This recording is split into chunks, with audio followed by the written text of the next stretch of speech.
Sapagkat ang Diyos nating Diyos ng pag-ibig,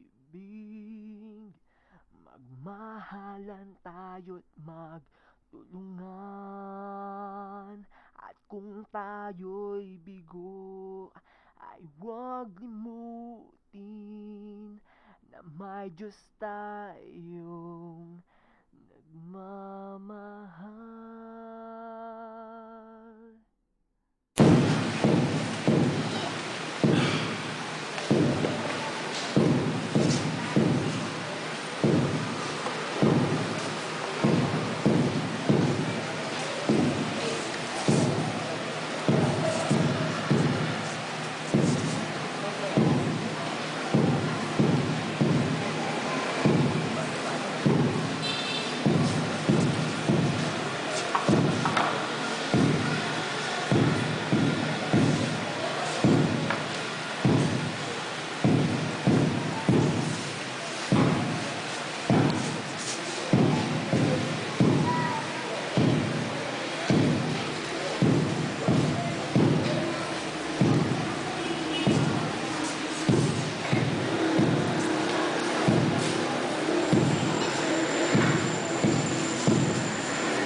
Noong panahong iyon, umalis si Jesus kasama ang kanyang mga alagad.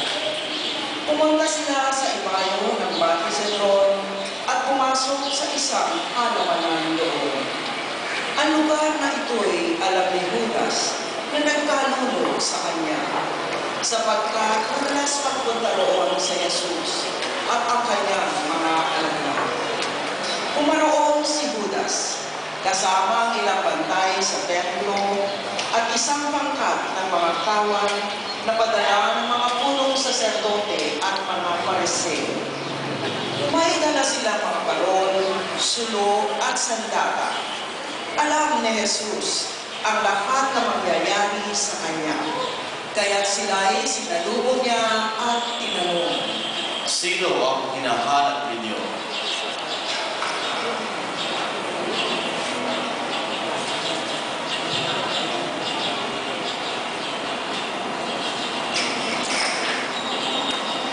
Si Jesus na taga Nazaret.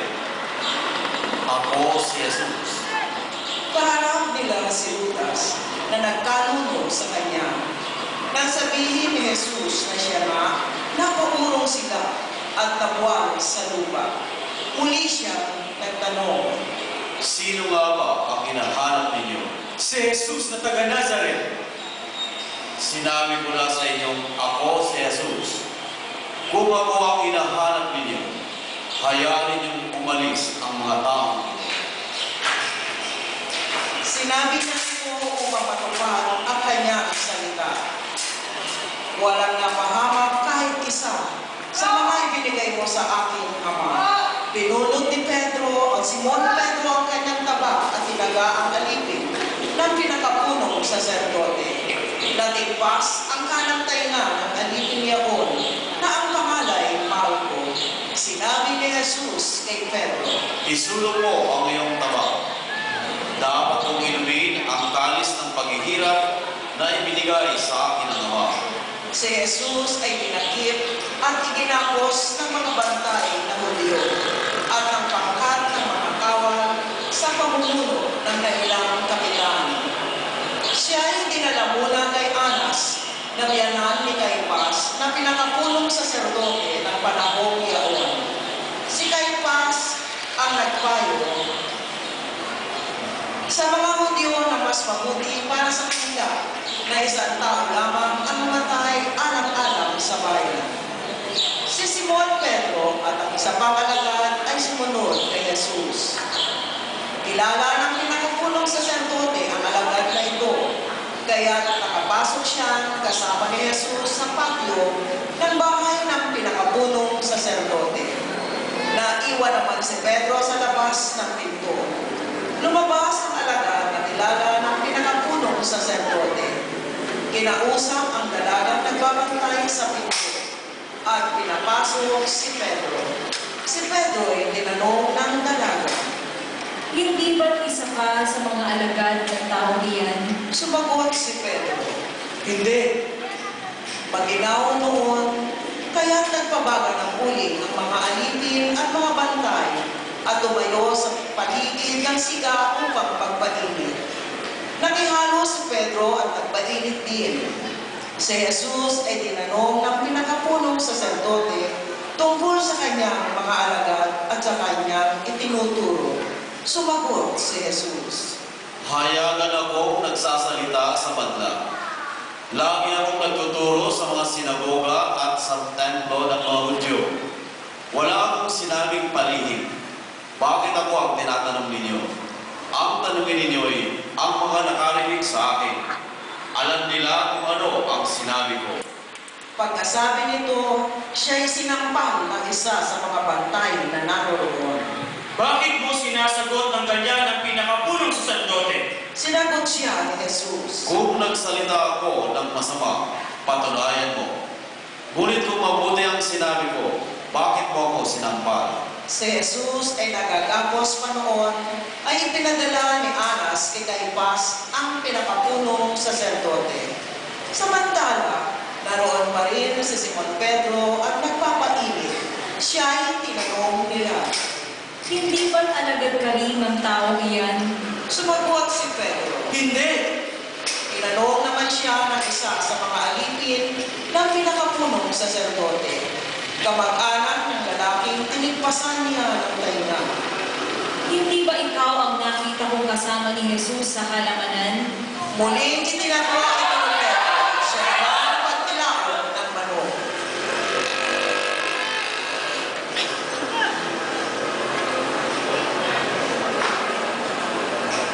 Mula sa bahay ni Caiphas, si Jesus ay dinala nila sa palasyo ng gobernador. Umaga na noon. Hindi pumasok ang mga Hudyo sa palasyo ng gobernador upang sila'y huwag maituring na di karapat-dapat kumain ng hapunan pang-Paskwa. Kaya sa labas sila, tinanggap ni Pilato at tinanong. Ano ang sakdal ninyo laman sa taong ito? Sumagot sila. Kung hindi po siya gumawa ng masama, hindi namin siya dadalhin sa inyo. Sinabi sa kanila ni Pilato. Dalhin niyo siya at atulan ayon sa inyong kautusan. Sumagot ang mga Hudyo. Wala po kaming kapangyarihang humatol ng kamatayan kanino man. Nangyari ito upang matupad ang sinabi ni Jesus tungkol sa paraan ng kanyang pagkamatay. Si Pilato ay pumasok uli sa palasyo at tinawag si Jesus. Ikaw ba ang hari ng mga Hudyo? Sumagot si Jesus. Yan ba'y galing sa iyong sariling isipan o may nagsabi sa inyo? Tinanong siya ni Pilato. Ako ba ay Hudyo? Ang mga kababayan mo at ang mga punong saserdote ang nagdala sa iyo rito. Ano ba ang ginawa mo? Sumagot si Jesus. Ang kaharian ko ay hindi sa sanlibutan ito.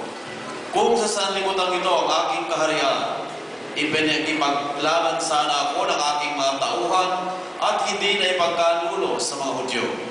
Ngunit hindi sa sanlibutan ito ang aking kaharian.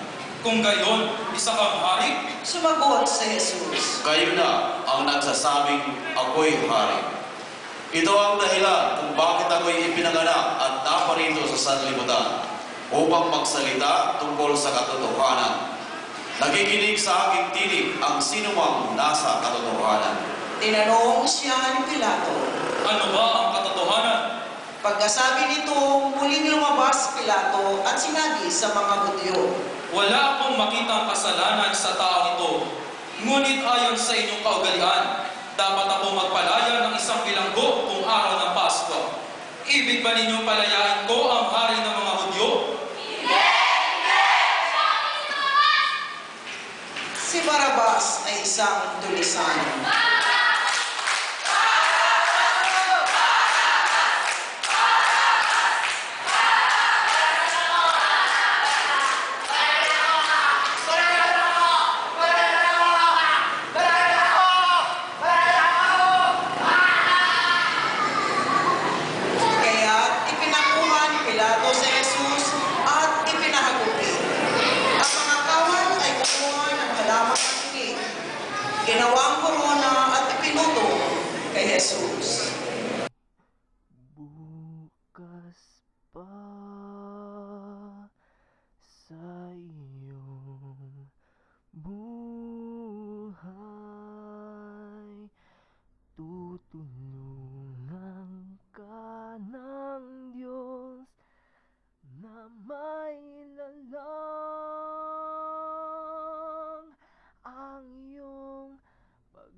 Dalangin mo sa may kapal, nasa puso mo ay mawala ng lubusan.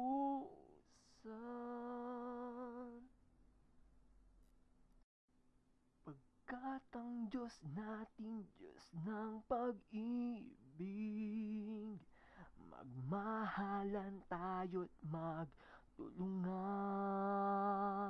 At kung tayo'y bigo, ay huwag limutin na may Diyos tayong nagmamahal.